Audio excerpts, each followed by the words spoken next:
अमनिका गांधी, मैं एक होम्योपैथिक विशेषज्ञ हूँ।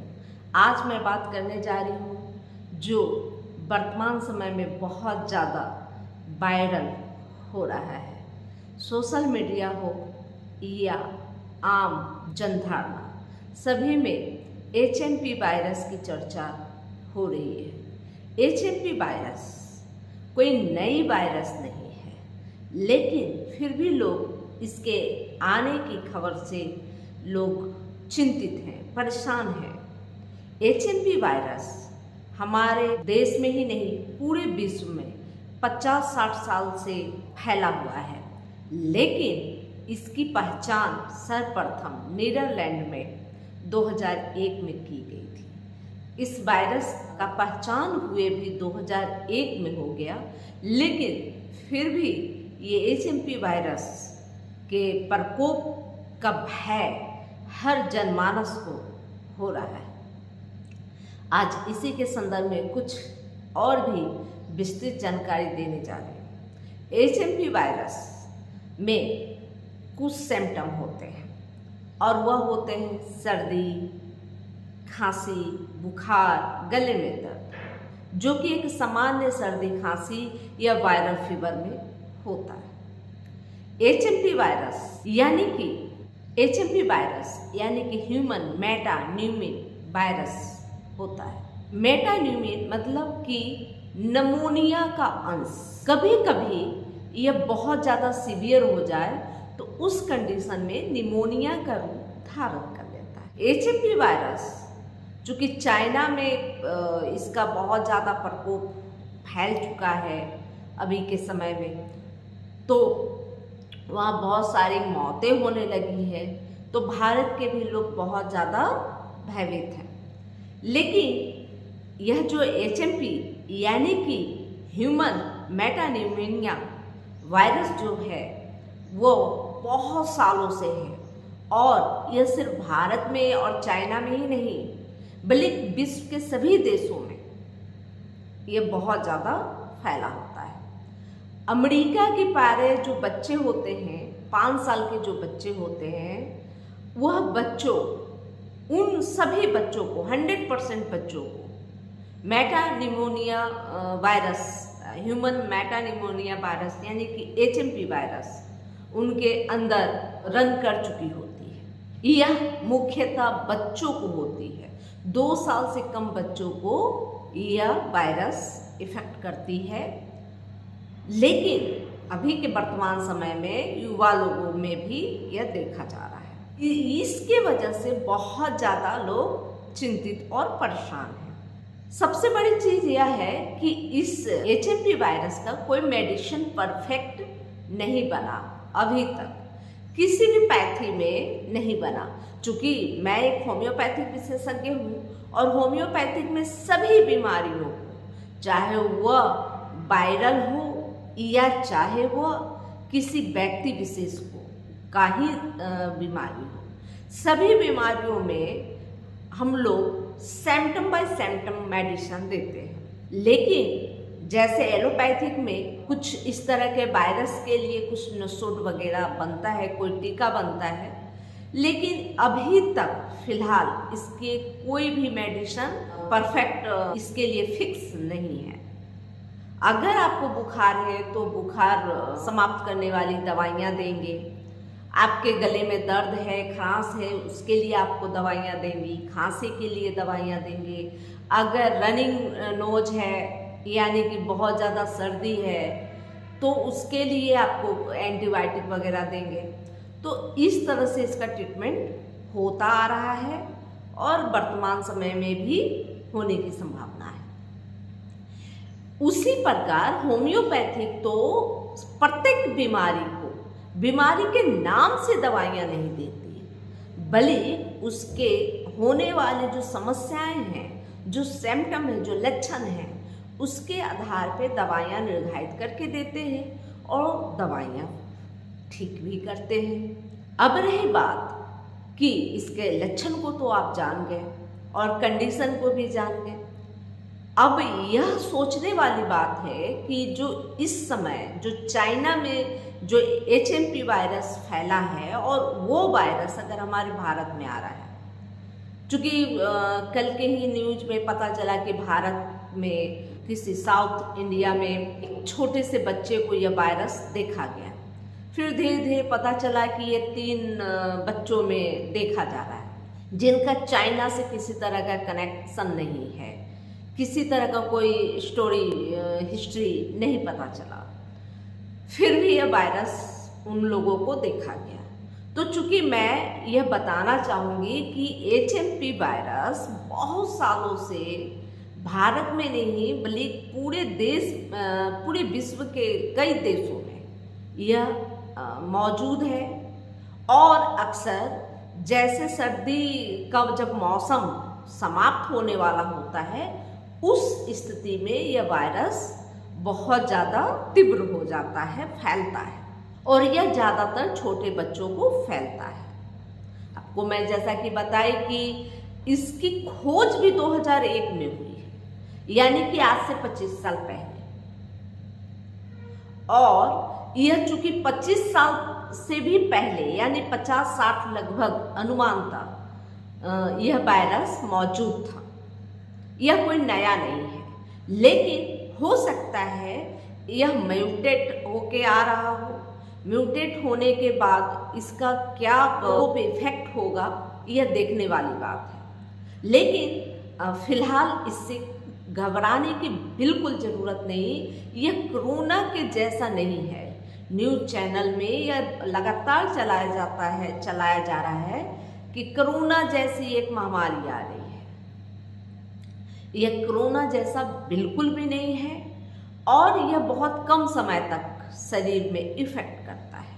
हाँ, यह उस कंडीशन में भयावह हो सकती है, सीवियर हो सकती है, जब जो व्यक्ति लंग्स से रिलेटेड बीमारी से पहले से झेल रहा हो, पूर्ववत झेल रहा हो, यानी कि जिनके लंग्स में किसी तरह का प्रॉब्लम चल रहा हो, या कोई अस्थमा का मरीज हो, या कोई ट्यूबरकुलोसिस का मरीज हो, या किसी भी तरह का लंग्स से रिलेटेड समस्या हो, हार्ट से रिलेटेड समस्या हो, हृदय रोगी हो, लीवर की कई प्रकार की बीमारियां होती है। अगर लीवर की बीमारियों से व्यक्ति जूझ रहा है, या किडनी फेलोर व्यक्ति है, डायलिसिस पेशेंट है, या कैंसर पेशेंट है, या HIV पॉजिटिव है, यानी कि एड्स के मरीज हैं, उन लोगों को यह समस्या, यह वायरस तकलीफदायक और हो सकता है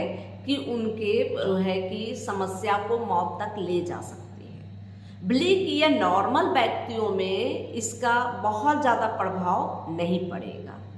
यह HMP वायरस संक्रमण तो है, लेकिन ये बहुत कम समय तक शरीर को इफेक्ट करता है और जैसे ही आपकी इम्यूनिटी बूस्ट हो जाती है वैसे ही ये शरीर से बाहर हो जाता है।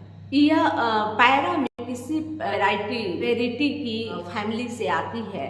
इसका जो RN जो होता है सिंगल, इसमें देखा गया है सिंगल होता है। यह जो है महामारी, इससे बचने के लिए सबसे पहले तो आप सेम वही कंडीशन है पूर्ववत, जब आप छींकते हैं, खांसते हैं, जो ड्रॉपलेट होता है उसकी वजह से यह बीमारी फैलती है।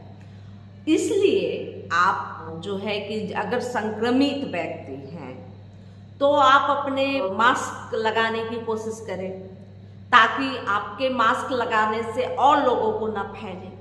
और अगर घर में कोई व्यक्ति इस तरह के सर्दी, जुकाम, खांसी और बुखार से पीड़ित है, उस स्थिति में उनके घर वाले मास्क लगाएं ताकि यह औरों को न फैले। तो इस स्थिति में इस वायरस का रोकथाम किया जा सकता है। मास्क लगाना, सावधानी बरतना। अगर किसी बच्चे को इस तरह की समस्या हुई है तो वह स्कूल ना जाए, स्कूल से छुट्टियां ले ले। अगर कोई वयस्क व्यक्ति है तो वो ऑफिस, अपने कार्य क्षेत्र में ना जाए ताकि यह समस्या और लोगों को ना फैले। इसके लिए आप हाथ का हाइजीन रखें, आप सैनिटाइजर लगाएं, मास्क लगाएं। इसकी रोकथाम के लिए यही सबसे बड़ी चीज होती है। अगर आपको यह समस्या हो ही गई है तो होम्योपैथिक निदान कैसे की जा सकती है? तो होम्योपैथिक में इम्यूनिटी बूस्टर को अक्सर लेते रहना चाहिए। इम्यूनिटी बूस्टर क्या है? बहुत सारी दवाइयाँ हैं। सबसे बड़ी बात यह है कि आपको कौन सी दवाइयाँ सूट करने वाली है, वह आपके सिम्टम के आधार पर चयन किया जाता है। और इसके लिए आप किसी अच्छे होम्योपैथ डॉक्टर से कंसल्ट करेंगे तो डॉक्टर ही बता पाएगा कि आपके लिए कौन सी ऐसी दवाई ली जाए जिससे आपका इम्यूनिटी बूस्ट हो। और रही बात समस्या की, जो समस्या आ रहा है, जो प्रॉब्लम आ रहा है, उसकी मेडिसिन आपको लेनी है। यानी कि जैसे सर्दी जुकाम हुआ है, खांसी भी साथ में है और बुखार भी हुआ है और यह अचानक से हुआ है, तो आप सबसे पहले एकोनाइट का सेवन करें। एकोनाइट शरीर को गर्म रखता है और साथ में अचानक से आने वाले सर्दी जुकाम और जो अस्त व्यस्तता होती है मरीज की, जो परेशानी होती है, बेचैनी होती है, उसको भी कंट्रोल मैनेज करता है। और ये एचएमपी वायरस से बिल्कुल घबराए नहीं, शांति बनाए रखे और यह माने, ऐसे माने कि यह वायरस बिल्कुल हमारे साथ बहुत पहले से घटित हो चुकी है। यह वायरस हमारे शरीर में और पहले भी आई है। बस चाइना का कंडीशन लेकर एक बार कोरोना का जो प्रकोप देखा था, उसकी वजह से आप भयभीत होंगे तो बीमारी आपके ऊपर और ज़्यादा अटैक करेगी। इसलिए भयभीत होने की बिल्कुल आवश्यकता नहीं है और पेशेंस रखने की बात है। आप अगर भयभीत हैं या लंग्स रोग से यानी कि फेफड़ों की समस्या से पहले से जूझ रहे हैं और आपको लगता है कि एचएमपी वायरस आ गया, आप पे अटैक करा, तो आप नहीं बच पाएंगे। उस कंडीशन में अभी से ही आप आर्सेनिक हेल्प लेना शुरू कर दें। आप एस्पिडोस्पर्मा मदर टीचर का इस्तेमाल करें। एस्पिडोस्पर्मा मदर टीचर का अगर आप इस्तेमाल करना शुरू करते हैं, या तो आप लंग्स की बीमारी से पहले से जूझ रहे हैं और एचएमपी वायरस का भय भी है, तो दोनों ही स्थिति में यह आपका बहुत अच्छा आपका संरक्षण करेगा, आपको हेल्दी रखेगा और साथ में जो पहले से लंग्स आपकी वीक हो गई है, कमजोर हो गई है, उसकी भी समस्या का सॉल्यूशन कर देगा। इसलिए एस्पिडोस्पर्मा मदर टीचर लेना शुरू कर दे। 10-10 बूंद सुबह शाम लेना शुरू कर दे। अगर स्थिति और भी बुरी है तो आप 20-20 बूंद गुनगुने पानी के साथ इसका सेवन सुबह शाम कर दे। कभी भी आपको एचएमपी वायरस आपको किसी भी प्रकार का नुकसान नहीं कर पाएगा। अगर छोटे बच्चे हैं और छोटे बच्चे बहुत ही कमजोर इम्यूनिटी के हैं, उनको आर्सेनिक देना शुरू कर दे। और अगर थोड़ी सी छींक या सर्दी अचानक से आ जा रही है तो ऐसी स्थिति में एकोनाइट की भी 2 बूंदे आप दे दें, बहुत अच्छा फायदा करेगा। इसके अलावे सिम्टम बाय सिम्टम इसका ट्रीटमेंट करें।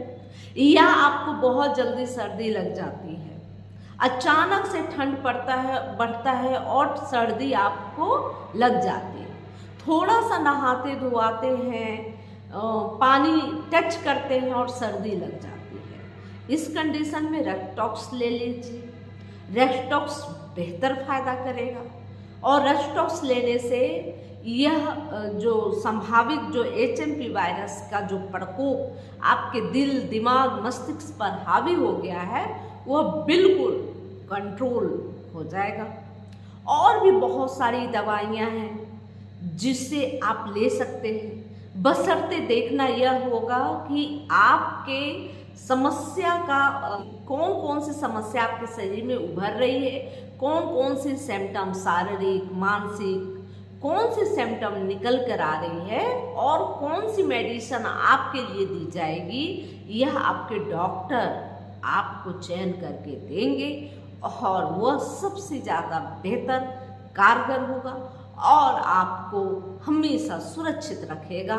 इसलिए अगर किसी भी प्रकार की हेल्थ से जुड़ी समस्या है तो आप होम्योपैथी का चयन जरूर करें। होम्योपैथिक एक सुगम व सुरक्षित पद्धति है और इसका इस्तेमाल करके आप अपने आप को सुरक्षित कर सकते हैं। यह भ्रम कभी भी अपने मन मस्तिष्क में नहीं रखें कि होम्योपैथिक बहुत देर से फायदा करती है। अगर यह इमरजेंसी वाली स्थिति होती है, अगर कोई समस्या आपको अचानक से आती है, तो आपकी जो अचानक से आने वाली समस्या का अगर आप किसी डॉक्टर से मिलकर दवा लेते हैं तो वह दवा आपको अचानक से तकलीफ मुक्त भी करती है। मतलब कि जितनी जल्दी बीमारी आपके अंदर आई और जितनी जल्दी आप डॉक्टर के संपर्क में गए, उतनी ही जल्दी आपकी समस्या का समाधान भी होगा। इसलिए यह बात कभी अपने दिल और दिमाग में न रखें कि होम्योपैथिक देर से फायदा करती है। देर से उसी जगह में फायदा करती है जब आप किसी भी समस्या, हेल्थ से जुड़ी किसी भी समस्या के लिए आप होम्योपैथी डॉक्टर का चयन देर से करते हैं। तो देर से चयन करने वाली दवाइयाँ देर से फायदा करती है, इसलिए उस स्थिति में भी फायदा करती है, लेकिन पेशेंस रखनी होती है। जिस स्थिति में एलोपैथिक दवाइयाँ जवाब दे देती है, उस स्थान पर भी होम्योपैथिक दवाइयाँ फायदा करती हैं। जिन जिन बीमारियों का सॉल्यूशन एलोपैथिक में ऑपरेशन हो सकता है, सर्जरी हो सकता है, उस बीमारियों में भी लगभग चमत्कारिक रूप से होम्योपैथिक फायदा करती है। इसलिए होम्योपैथिक एक बेहतरीन मेडिसिन है, एक बेहतरीन पद्धति है और इसका आप जरूर इससे ट्रीटमेंट कराएं। होम्योपैथिक पद्धति सुगम, सुरक्षित है और आपका और आपके परिवार को कभी भी किसी भी प्रकार का नुकसान नहीं देती। यह जानकारी अच्छी लगे तो लाइक करें, सब्सक्राइब करें और बेल आइकन जरूर दबाएं। जय हिंद, जय भारत, धन्यवाद।